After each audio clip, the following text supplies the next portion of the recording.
We dive deep into some pretty eye-popping figures in the business world pretty often, but today I think we're going to really focus in on a specific case that kind of throws a lot of those figures and the whole structures behind them into like really sharp relief. Yeah. We're going to be looking at the 2024 compensation package of Cjgroup chairman Lee Jae-hyun. It's definitely a package that warrants a closer look. Yeah. We're talking $19.3 billion. Wow. Which translates to roughly about $14.5 million. Oh, yeah, that's a significant sum for sure. Yeah, very significant. By any measure. But here's the detail that really kind of like jumped out at me, and I'm sure it will for a lot of our listeners too. That amount is 24 times the average salary of a CJ employee. Yeah. Now, our source for this is this really in-depth report on CJ Group's executive compensation, and they point out that the average CJ salary, which is $806 million, is already like, that's super high. That puts it in the top 0.1% in South Korea. Yeah. And that likely includes other non-registered executives as well. So the difference could be even more significant when you're thinking about like, the typical employee. Yeah, for sure. So as you're listening to this, you're probably thinking to yourself, okay, what's the story here? What's going on behind these figures? Yeah. And I think that's exactly what we're going to be trying to get to the bottom of in this deep dive. We want to understand, like, what's the context here? What are the justifications for this kind of level of compensation? Yeah. What are the kind of broader implications, especially when we're talking about, Chairman Lee's position as a non-registered executive? Right. And then how does all of this kind of fit in with how CJ Group is currently doing business-wise? Yeah. And then their overall governance practices. Right. So I feel like the most natural place to start is with this whole non-registered executive thing. Sure, yeah. Let's unpack this a little bit. Like, what does that actually mean in this specific context? And why is it kind of a key factor in this whole conversation? So basically, a non-registered executive, which is what Chairman Lee is, he's not formally under the same level of board supervision as a registered executive. Gotcha. At companies you might be more familiar with, like Samsung, LG, Hyundai Motor Group, that kind of thing, they don't have the same legal and administrative responsibilities that come along with being, a registered board member. So he's in this really influential position, obviously, at the top of this huge conglomerate. Now, presumably making some pretty significant decisions, but without the same formal checks and balances that you would kind of expect for someone at that level, especially with, such a substantial compensation package. That's exactly the central tension here that we need to be thinking about. He's getting this really high-level pay without that, typical accountability that you'd normally see, especially, the legal and administrative burden. Yeah. As this report highlights, this type of structure can actually be seen as really private interest focused and a way to maybe avoid more meaningful governance reform. I see. So it's kind of like he's this highly paid consultant with a ton of power, but without the same official oversight as someone who's, directly on the board. Exactly. Which I guess naturally kind of leads us to the next question, which is okay, how is CJ justifying this level of compensation for someone who's in this, non-registered position? The report mentions something about performance-based pay tied to their 2024 business report. So yeah, according to CJ's 2024 business report, Chairman Lee's salary is linked to these key performance indicators. Okay. Things like sales and operating profits. On the surface, it seems, pretty standard. Yeah, totally. You're rewarding leadership based on how well the company's doing financially. Sure. But one of the things that really stood out to me when I was reading through all this is the lack of transparency around those specific metrics. What's the big issue there? The thing is, those specific metrics and how they evaluate his performance, that's all internal. That's all decided internally. Okay. And approved by their board. Outside shareholders and investors have no way of seeing any of that, how those decisions are made. There's a really great quote in the report where one expert puts it. They say, "The issue is not the amount, but the lack of transparency in performance metrics and the impossibility of external verification." Yeah. Makes you think, who's setting the bar here? Right. How are they making sure there's accountability? Yeah, if the criteria and the whole evaluation process are all happening behind closed doors, there's really no way for anybody outside the company to know if this compensation level is actually earned and justified.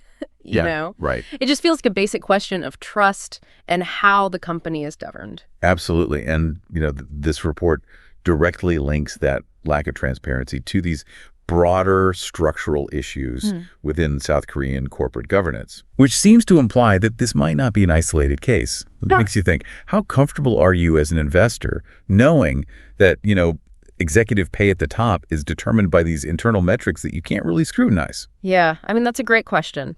Now, the report does try to give us some perspective on the scale of this compensation. Right. By comparing it to Apple CEO Tim Cook's 2024 pay. What was kind of the main takeaway from that comparison? So if we compare it with Tim Cook's 2024 compensation, which was around KRW 109.7 billion, on the surface, Chairman Lee's pay seems much, much smaller. Right. But here's the thing. Yeah. The report emphasizes the huge difference in scale and scope of these two companies. Okay. We're talking about market capitalization. Right.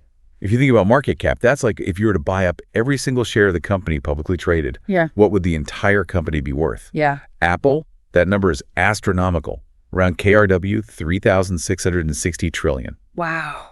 Cjgroup, KRW 14.5 trillion. Huge difference. Huge difference. And then you think about their annual revenue. Apple brings in around KRW 563 trillion. Goodness. Compared to CJ's 41 trillion. So Tim Cook is obviously earning a lot more. Right. But he's also leading a company that's, just orders of magnitude bigger. Right. Generates way more revenue. It feels like we can't just look at that raw compensation number. Exactly. And, the report recognizes that it's hard to directly compare them. Right. Because of their different business models and the market context. But it does point out how these internal evaluation systems can lead to very high executive pay, even if the company's overall scale and performance aren't really matching those figures, especially when you look at it on a global level. Makes you really think about the relative impact of leadership on a company's success. Yeah. Which kind of brings us to what might be a little bit of an uncomfortable part of our deep dive, and that's looking at how CJ Group actually performed in 2024. Yeah. It doesn't sound like it was all smooth sailing across the board. Right. The report does point out that there were some pretty significant headwinds for key CJ Group units. Okay. For example, CJ Killadang, which is a really big player in the food industry, actually saw a 5.3% decline in operating profit.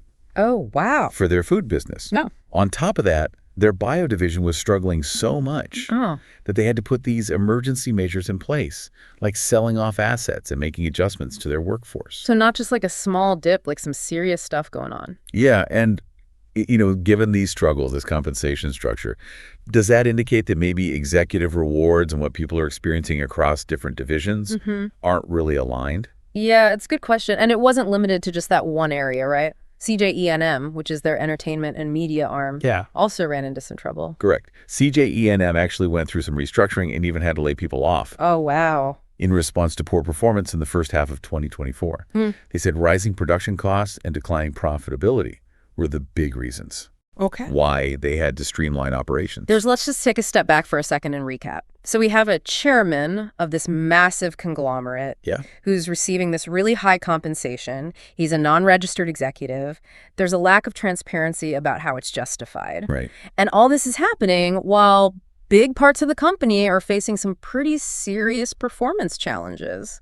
It really does beg the question in this context, is this level of chairman compensation really justified given all this pressure, both internal and external, on the business? That's the big question the report's kind of implicitly asking, and I think it's something that's really crucial for investors, employees, and the general public to consider. Right. Like, is there a disconnect between how the people at the very top are rewarded and the actual health and performance of the businesses they're running? Yeah, absolutely. And, in today's business environment, you can't really talk about anything without thinking about ESG, environmental, social, and governance. So how does this situation with Chairman Lee's compensation, how does that relate to that whole ESG framework? That's where this case gets really interesting, especially in today's world. ESG basically looks at how companies operate beyond just their profits. Okay. What's their impact on the environment?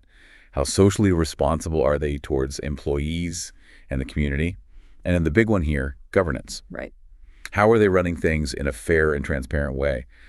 Chairman Lee getting this really high pay as a non-registered executive, plus the lack of clear justification for it, and then some of the company's performance struggles. Yeah. It does raise concerns about how committed CJ really is to transparent and responsible governance, that G in ESG. It definitely seems like from the outside looking in, that personal benefit might be being put ahead of, the broader interests of all the stakeholders. Exactly. And the report even mentions that CJ and some of its affiliates have been flagged by the Fair Trade Commission as regulatory targets for what they call private interest transactions. What does that mean exactly? So when they say private interest transactions, what they're talking about is, are decisions being made that might benefit the chairman or people close to him more than the company itself? This isn't just like speculation or rumors. Regulatory bodies are actually seeing some potential issues related to, personal enrichment within CJ Group. That designation by the Fair Trade Commission is pretty significant. Like, they're officially concerned that the chairman and people connected to him might be benefiting in ways that aren't necessarily good for the company as a whole, or the shareholders. Right. So just to kind of bring it all home, we've been looking at this situation with all these interconnected threads, right? Very high executive compensation for someone who's not in a registered role. Right.